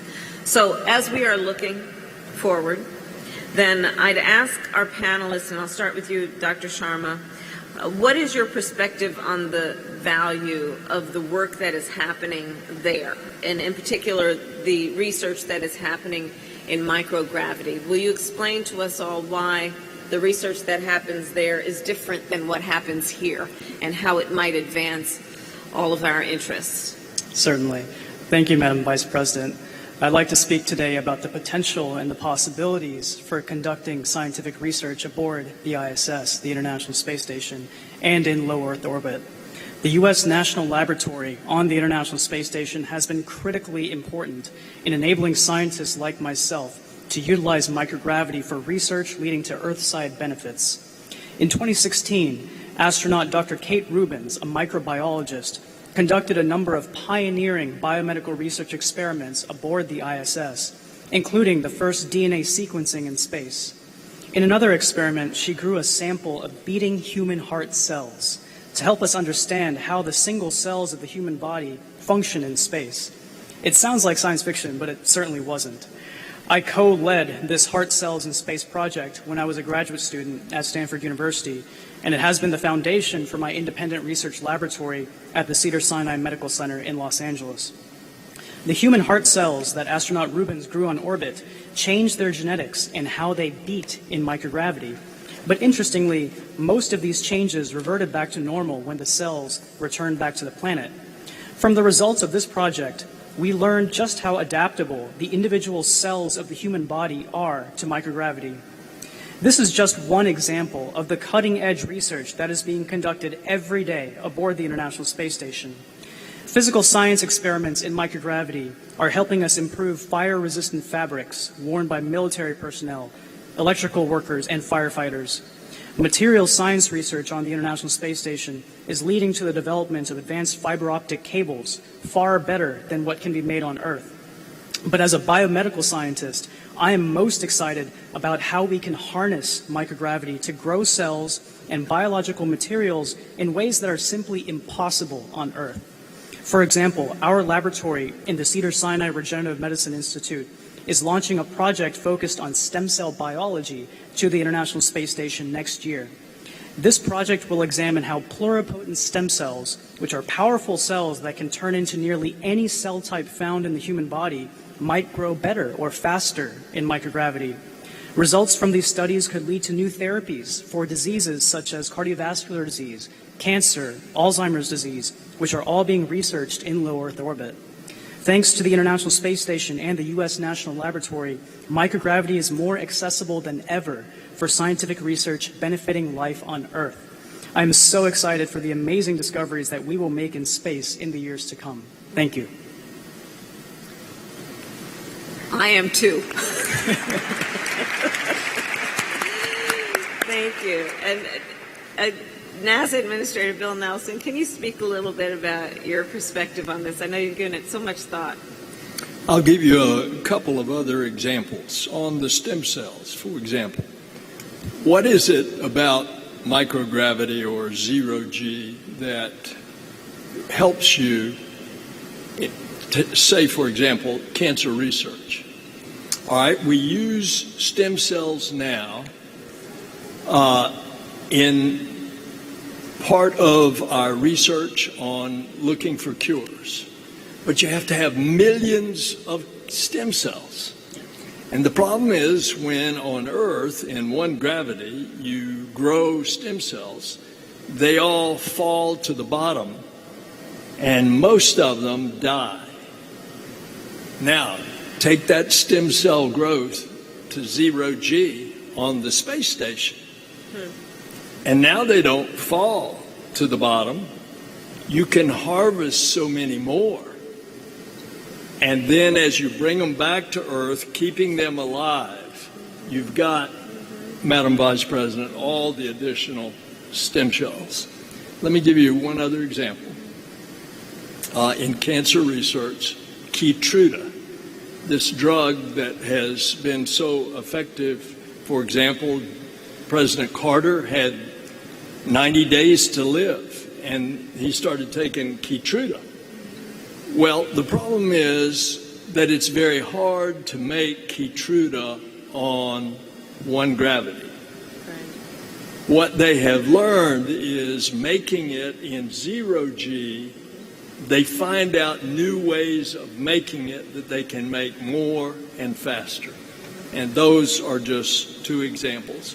And by the way, out of all this research that's going on, we're looking at $70 billion in 50 states, closing in on 400,000 people. So it has a big economic impact as well. Thank you, Administrator Nelson. And as you know, my mother was a scientist, so I'm very excited about all of this. She was a breast cancer researcher, but just the unknown potential of this new level of research and what it will do to improve the human condition and save lives. It's very exciting. Thank you for that. Ms. Dries, can you talk with us a bit about how public-private partnerships drive innovation in space? Absolutely. Thank you, Madam Vice President, and distinguished members of the Space Council for the opportunity to present today. The commercial space industry, in close partnership with NASA and the Department of Defense, is helping to usher in a new era of exploration, economic expansion, and national security resilience that will ensure continued American leadership on Earth and in space. Commercial space is an innovation engine in this country, generating billions of dollars of annual economic activity and employing hundreds of thousands of workers. This success has been enabled by the U.S. government leveraging public-private partnerships and firm fixed-price contracts that incentivize innovation, affordability, and performance. Through a commercial model, NASA has restored domestic access to the ISS for $20 to $30 billion less than a traditional approach would have cost, which has opened up the gateway to LEO and a new era for researchers and innovators. The same launch vehicles developed to send crew and cargo to the ISS have allowed America to dominate the global commercial space launch market, a field that had moved almost entirely overseas prior to the introduction of NASA's COTS initiative. Building upon the success of this model, NASA awarded commercial LEO destinations contracts to ensure an American presence after ISS retirement. These platforms, along with commercial suborbital services, will build on the legacy of the ISS to support microgravity research and development. The discoveries that will be made in microgravity will impact fields as diverse as medicine, communications, and industrial manufacturing. America must encourage private sector development to counter growing Chinese influence and capabilities in the space arena. We don't have time to waste in LEO as other nations rapidly mature their capabilities. It is critical to avoid a gap between ISS decommissioning and the operations of these commercial LEO destinations. NASA's leadership and willingness to work with commercial providers ensures we can leverage the ISS by continued use of private astronaut missions to increase commercial access. The U.S. government could also refine operational procedures for commercial users and drive down costs on commercial crewed spacecraft to generate additional demand with CLDs. We also recommend implementing regulatory reforms that enhance innovation and creating a transparent environment which is conducive to private sector investment. We applaud OSTP's strategic vision and industry outreach, and we are dedicated to working closely with NASA, the Department of Commerce, and the Department of Transportation to help implement this vision timely and safely. Thank you again for the opportunity to address the Space Council today. Thank you so very much. Thank you. And I'll now turn to the Deputy Secretary of Transportation, Polly Trottenberg, and if you could, she spoke of the collaboration with the Department of Transportation. If you could talk a bit about that. Yeah, thank you so much, Madam Vice President. Glad to be here on behalf of the Department of Transportation and the Federal Aviation Administration. And we certainly agree that the private sector plays a critical role in American leadership in space. We've been working collaboratively with the industry to create a streamlined launch and re-entrance licensing requirement rule. We've also been working with the industry before the official licensing process begins to help understand the industry needs and innovative concepts and help guide them through the process. We're going to continue to do so while ensuring that our regulatory environment continues to foster industry growth, but of course focuses on safety for the American people. So far in commercial space, we've established a great safety record, 550 operations licensed, with none resulting in a public death or injury, but we know we need to keep focusing on that safety record. And I'm pleased to say we are strengthening interagency partnerships. Today, I'm proud to announce that the FAA and the NTSB have signed a memorandum of agreement to clarify each organization's responsibilities in investigating commercial launch and re-entry safety events. I'd like to take a moment to thank the NTSB Chair, Jennifer Homendy, the Acting FAA Administrator, Billy Nolan, and Kevin Coleman, who's FAA's leader in commercial space, for all their leadership in putting this agreement together. I finally want to say that we're looking ahead and preparing for the future. We're revising and updating a set of recommended practices for human spaceflight occupant safety. We're actively engaged with industry stakeholders in the development of consensus standards that will establish safety norms across the human spaceflight industry. And we're in the process of standing up an aerospace rulemaking committee that will engage stakeholders on commercial human spaceflight. I want to thank you, Madam Vice President, for your leadership, and we look forward to that continued collaboration. Thank you. Great progress. So essentially, a lot of this discussion in this panel has been about synchronizing the work across government and the commercial sector to ensure our increased leadership. And as we have heard, there have been many inflection points in terms of the progress that the Council has made between the last meeting and today. In furtherance of that approach, I'm going to ask three things, two of NASA and one of the Department of Transportation. One, that NASA will develop a plan for a new microgravity national lab as we transition from the ISS to the commercial space stations. Two, that NASA will finalize a plan for an initial lunar surface architecture within the next 150 days to include a consideration for commercial and international partnerships. And then for the Department of Transportation to identify interim steps within the next year to use the authorities that currently exist to ensure the safety of humans in space flight. And that obviously is a priority for all of us. And with that, I thank you all, and I thank our panelists, and we'll move on to the next session. Thank you very much.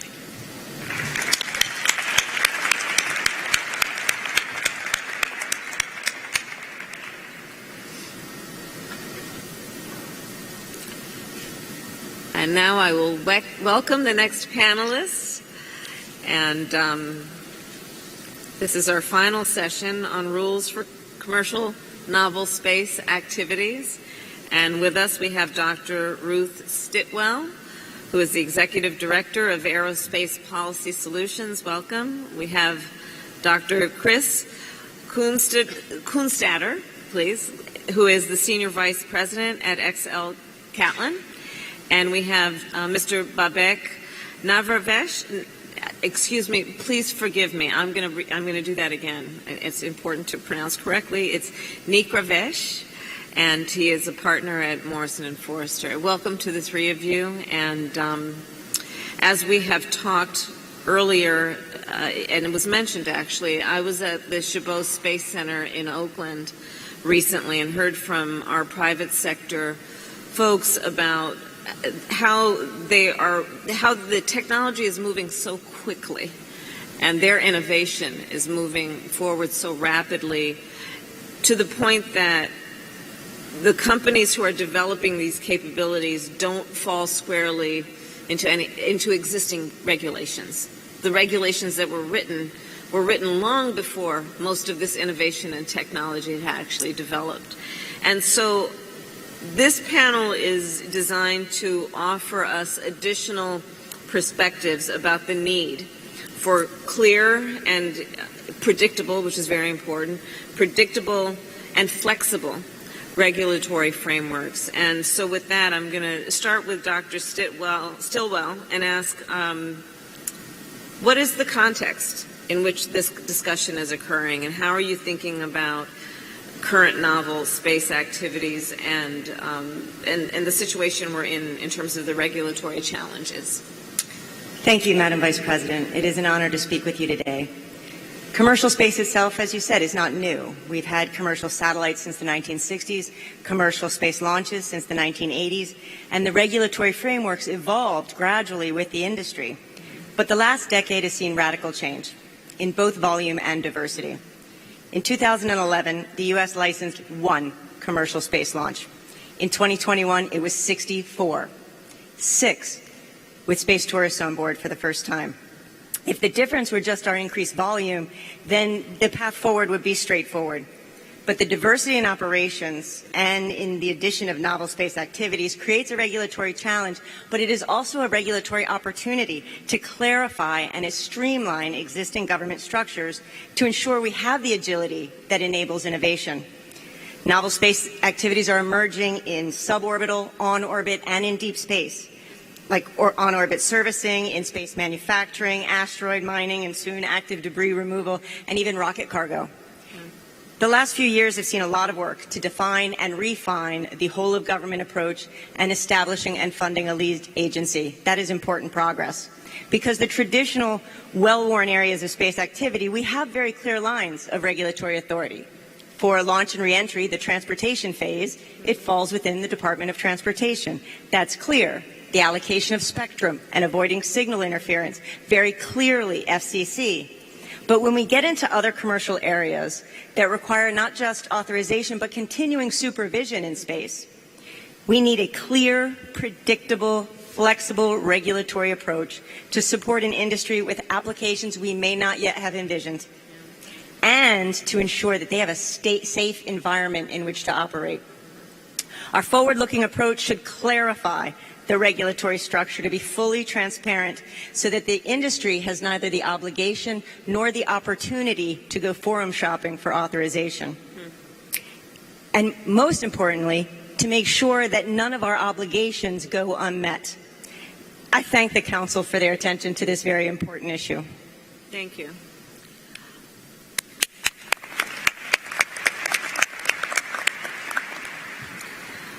Dr. Kunstadter, can you talk a bit about the insurance industry and how you are thinking about responsible behavior in space and how the industry can incentivize responsible activity in space?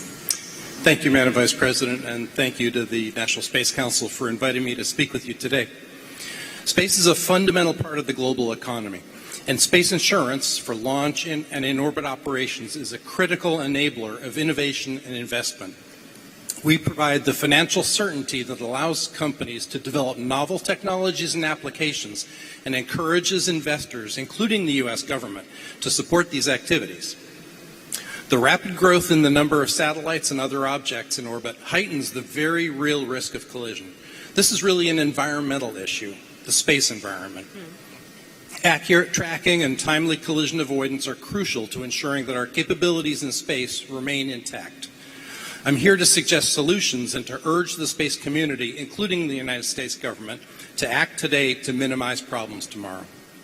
In my work, I partner with satellite and launch operators and manufacturers, government agencies, and many others to promote safety and incentivize responsible space activity. We actively support companies developing innovative solutions for space traffic management, such as miniature beacons and ground-based radars for tracking objects, and small low-power propulsion for collision avoidance and post-mission disposal. And we encourage our clients to implement these and other solutions. Just as we in the insurance community can incentivize our clients and others to be safe and responsible, so too the U.S. government, through regulation and being a role model, can lead the way at home and abroad in incentivizing adoption of measures to keep space safe for all. You know, when I was a kid, seatbelts were an extra cost option in cars. You had to pay extra for safety. The U.S. government saw the significant role that seatbelts played in saving lives and mandated them in all cars. Today, you won't find a car on the road without seatbelts. In the same way, the U.S. government can recognize the role that beacons, radars, propulsion, and other technologies play in space safety. Through encouraging development and incentivizing adoption of technologies and practices that promote safety and responsibility, the U.S. government, along with the space insurance providers, can help the space industry to make them ubiquitous and second nature, just like seatbelts. A significant collision in space will have a chilling effect not only on space insurance, but on all space activity, and we can't afford that. We support America's continuing leadership in space, and we look forward to adoption of novel solutions to make space safer and more sustainable. Thank you. Thank you.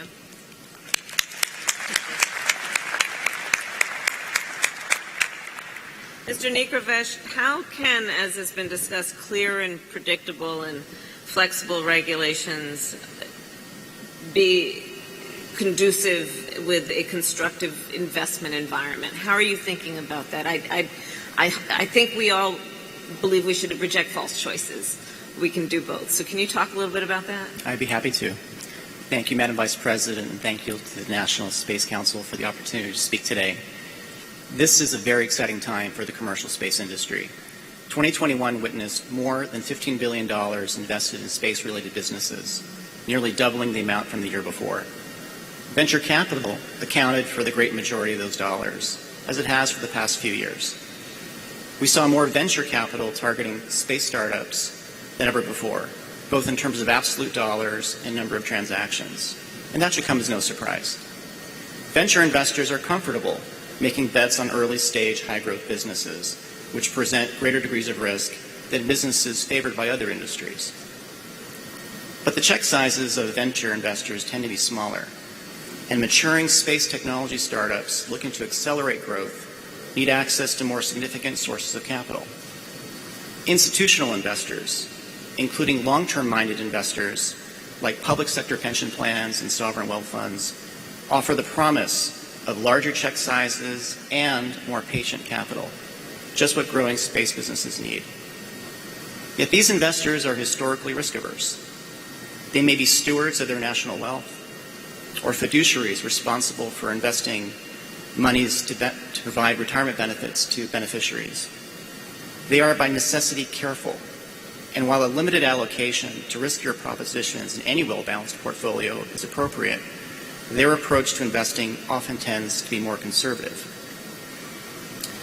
The promotion and development of a comprehensive legal and regulatory regime to govern the emerging private sector capabilities in space would do much to reassure institutional investors and promote private investment in commercial space.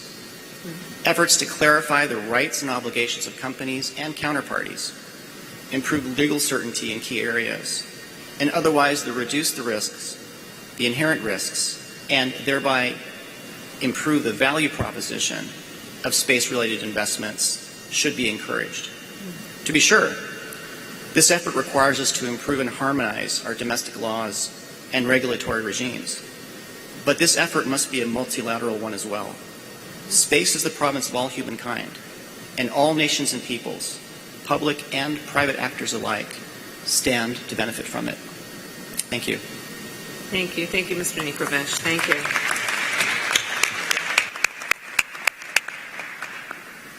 Well, thank you to the panelists. I'd like to now turn to members of the council for your perspective on novel space activities. And I'm going to come back to you, Bill, and talk a bit. Can you talk a bit about how you're thinking about this subject, in particular, novel space activities, and where we are and where we need to be as a government?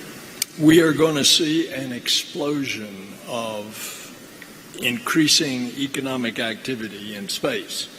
Now, it's interesting that we take so much of it for granted, and look how much of it has already expanded.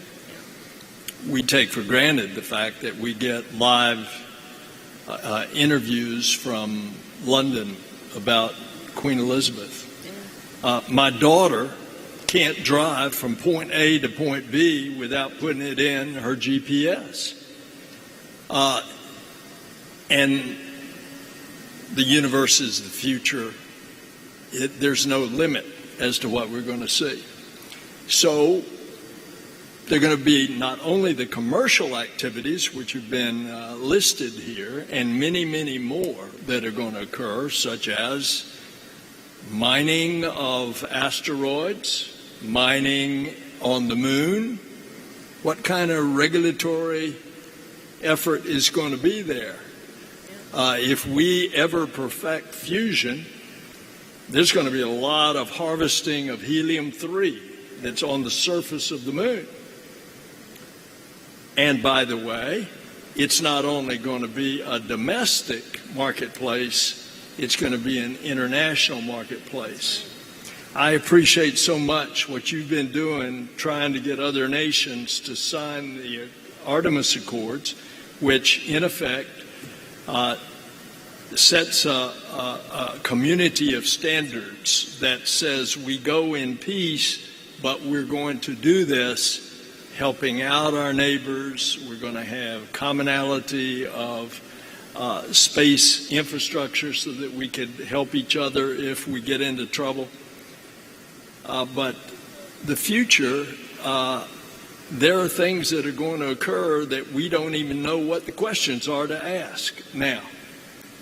So it's going to be an exciting future, but it's going to be a very, very important one of trying to figure out how we regulate all of this in an international context. Thank you. And again, being intentional to ensure we don't in any way suppress innovation,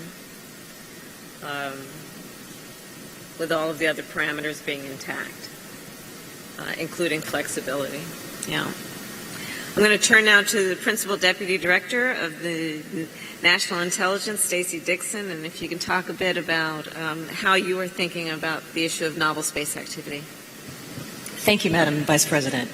America has done a great job enabling private innovation in space. Our biggest challenge now is how to harvest it. To support national security, we must foster even more U.S. space startups to thrive, engage early with the intelligence community, and help solve our most challenging problems. Today, we already enjoy GPS, satellite communications, weather satellites, and images of our Earth for many different applications. Our commercial industry will improve upon all these services by transforming how we build rockets, manufacture and launch satellites, refuel them on orbit, create habitats in space, manage space traffic, and find resources on the moon. Our national security depends upon these capabilities, not just for defending ourselves in space or better understanding the activities of our adversaries, but also for providing critical services that support our entire economy and our way of life.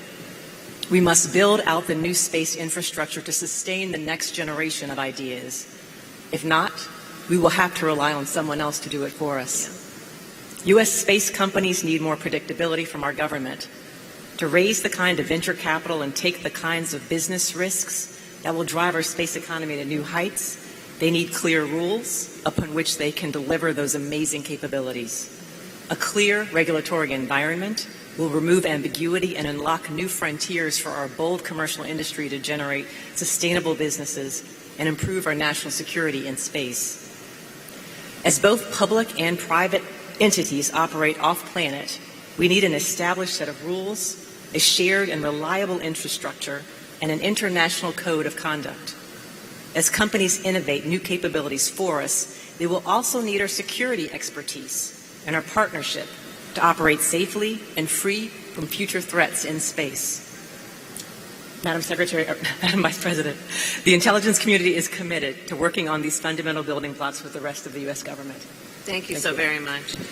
And as a natural segue to your points, I'm going to ask General Dickinson, who is U.S. Space Command Commander, to talk a bit about the implications to national security of novel space activities.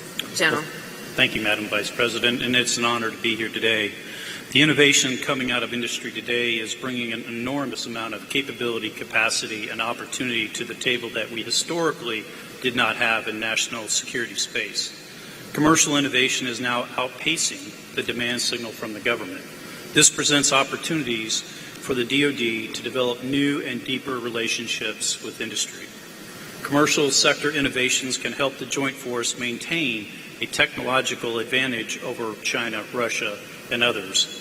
Harnessing the growing space economy will also enable a more holistic approach to the Department's execution of integrated deterrence, and that is exactly what we're doing today. For example, the Department of Defense spent more than $135 million over the past 4 years on commercial space domain awareness data. Commercial space capabilities and services that enhance our ability to identify, characterize, and respond to activities in space provide enhanced flexibility to meet today's challenges in an ever-increasing contested domain.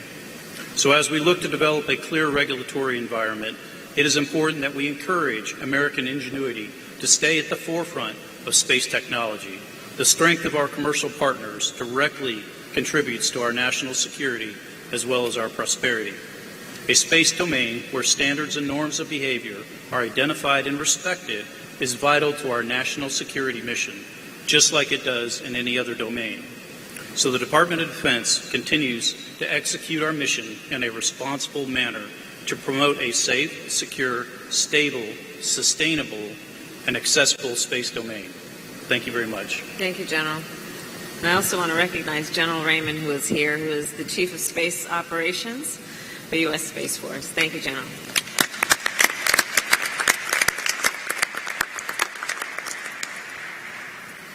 And next, Deputy Secretary John Tan of Homeland Security, would you talk a bit about how DHS is partnering with the space industry in this regard? Thank you very much, Madam Vice President. And thank you, Madam Vice President, for convening the National Space Council and for convening this great community of industry leaders, of experts, and of academic leaders. I think today we've all heard how much this community talks about ideas and about information flow and data flow.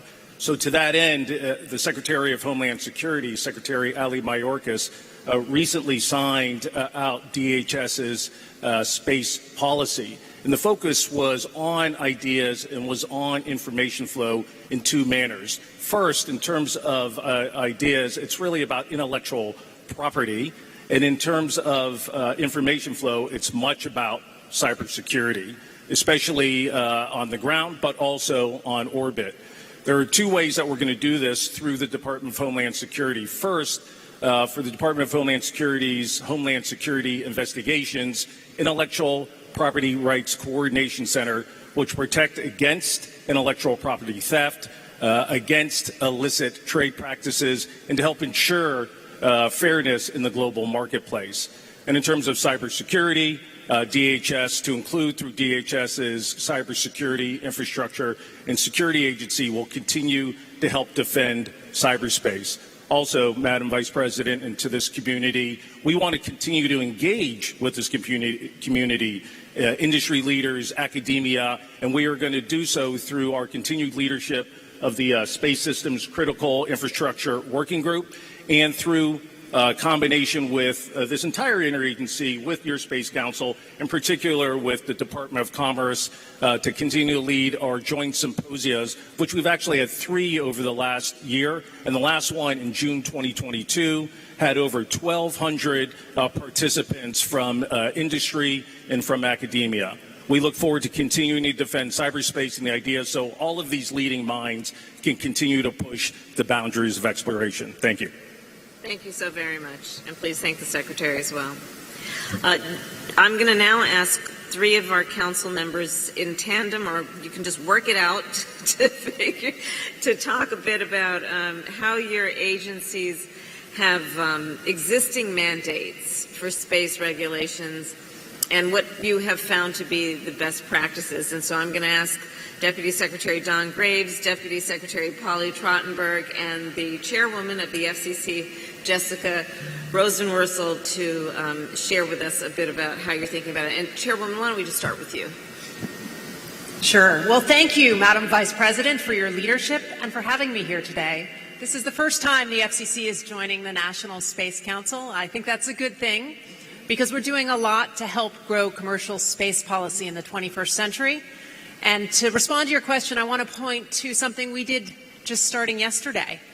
We have kicked off an effort to help clean up outer space and our skies and address orbital debris. To understand why that's important, you've really got to look back and recognize that for billions of years, space was not a landscape for human endeavors. But then the space race began, and in 1958, NASA launched Vanguard into the skies, and it still circles the planet today. Now, when Vanguard was launched, it was this monument to American commitment to the future of space, but today it also represents something else. It's a reminder that it's still up there, and we have work to do to address orbital debris. In fact, since Vanguard was launched, we've had more than 10,000 satellites launched into our skies. More than half of them are now defunct. They're not being used. And many of them were just launched with the understanding that it was cheaper to leave them up there than to ever make an effort to deorbit. So we've got to address this space junk. It's bad because it increases the risk of collision, which decreases the functionality of space, and it also makes it difficult to launch new satellites at higher orbit. And for a long time, policy in the United States has been, you don't really have to take this stuff down until 25 years after your mission's complete. 25 years is an awfully long time. Our space economy is moving fast, so at the FCC we're going to make this effort move faster, and I've just proposed that we change that 25-year period to 5 years. We are also increasing the speed at which we are addressing satellite licensing by bulking up our ranks of engineers and policy experts, and we're also for the first time making available spectrum for commercial space launches. And these are the kind of things we're doing to help grow the space economy and also protect space and make sure it's sustainable. Thank you. Trottenberg or Graves? There we go. Thank you, Madam Trottenberg. Thank you, Madam Vice President. As one of the major regulatory agencies, we certainly recognize novel space activities do require regulatory clarity and flexibility and predictability. Obviously, from DOT and FAA's point of view, our focus is on ensuring the safety of people and property and being mindful of the economic, national security, and foreign policy interests of the United States. I'm proud to say we've taken some real steps to improve our regulatory process, and we're going to continue the improvement, but we created, as I said, the Streamlined Launch and Reentry Licensing Requirements Rule. We published it in March of last year, and for us it's really been a game changer. It did a few things. First, it combined 4 disparate regulatory parts into one, so hopefully made the process easier. It replaced a lot of prescriptive requirements with clear safety criteria and performance-based requirements that we believe will allow industry flexibility and innovation. And it allowed for a single license to cover multiple launches from multiple sites, something we heard was important to the industry. In association with the rule, the FAA has also published a number of advisory circulars to help provide clarity to the industry about how they might go about demonstrating compliance with new performance-based requirements. And we hope to continue to work with the industry. We know there's going to be ongoing work to make sure that we have a regulatory regime which ensures safety but provides clarity and clarity and certainty for the industry. So thank you. Deputy Secretary Graves, thank you. Thank you, Madam Vice President.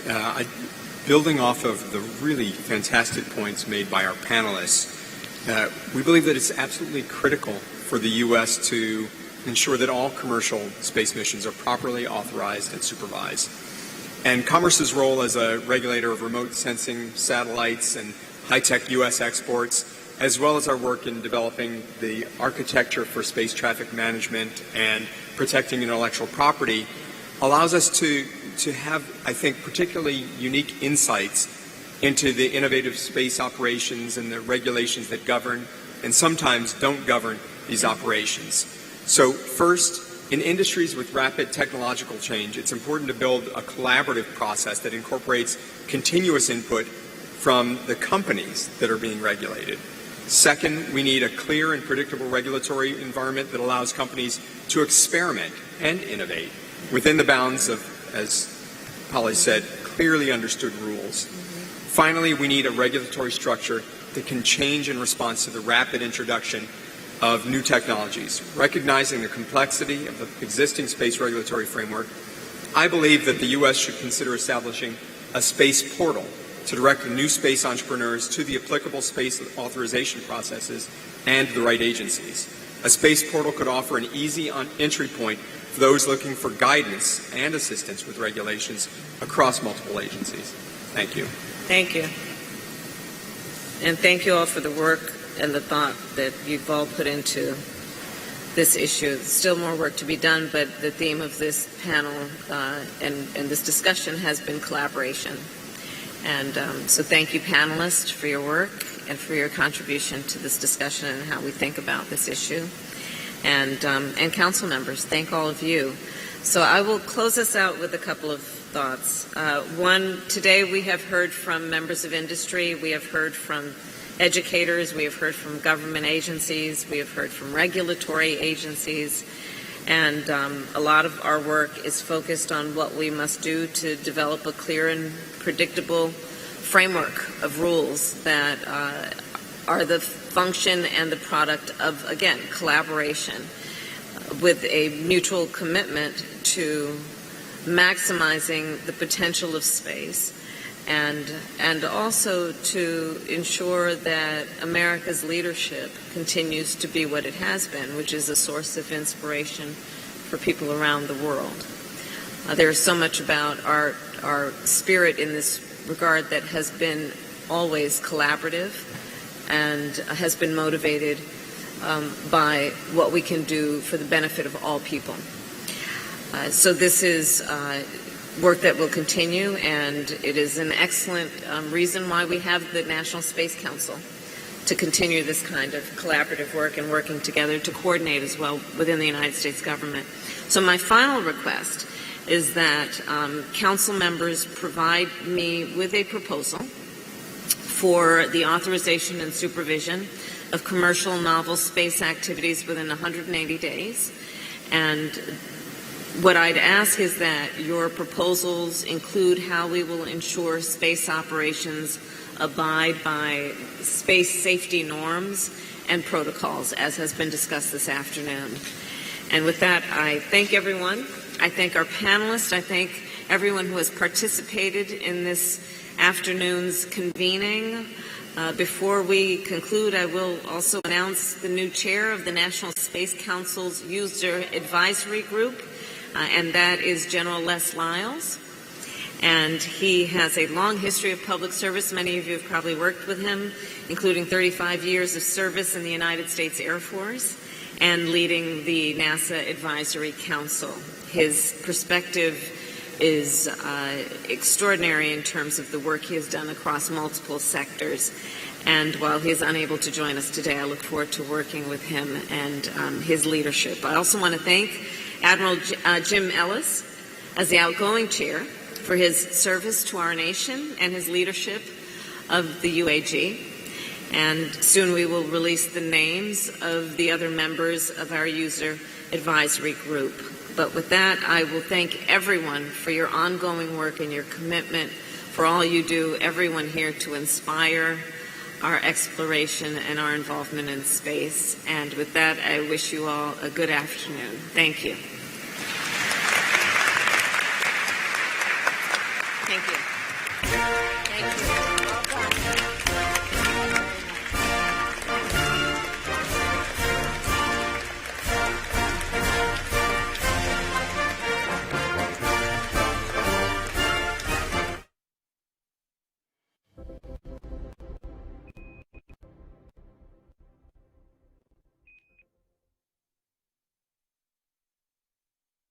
We are going. The history of this agency is marked with broken barriers, once viewed as impossible, with science fiction